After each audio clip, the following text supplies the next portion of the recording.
महात्मा बुद्ध की कहानी हमें सिखाती है कि जिंदगी में चुप रहने का कितना महत्व है और ये कैसे हमें खुद को जानने और अंदरूनी शांति पाने में मदद करता है।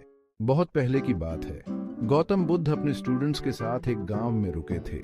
वहां के लोग बुद्ध की बातों से बहुत प्रभावित थे और उनमें से बहुत लोग बुद्ध से एडवाइस लेने आते थे। एक दिन गांव के एक आदमी ने बुद्ध से पूछा, गुरुजी, जिंदगी में शांति और संतोष पाने का सबसे अच्छा तरीका क्या है? बुद्ध कुछ देर चुप रहे और फिर धीरे से बोले, मौन। बुद्ध मुस्कुराए और बोले, हाँ, मैं तुम्हें एक कहानी सुनाता हूँ। एक समय की बात है। एक राजा था जो हमेशा परेशान और बेचैन रहता था। उसे कभी शांति नहीं मिलती थी। उसने अपने राज्य के सभी ज्ञानी और विद्वानों से पूछा, मुझे शांति और संतोष कैसे मिलेगा?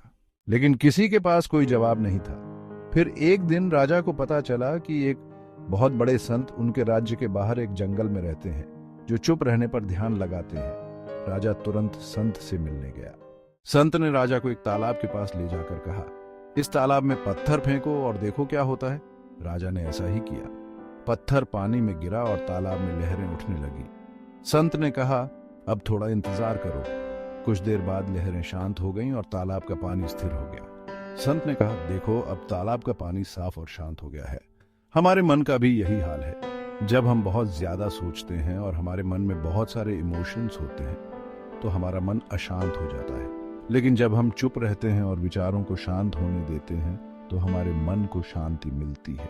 राजा ने संत की बात समझ ली और उसने नियमित रूप से चुप रहने और ध्यान करने का अभ्यास शुरू कर दिया। धीरे धीरे उसने अपने मन में शांति और संतोष पा लिया।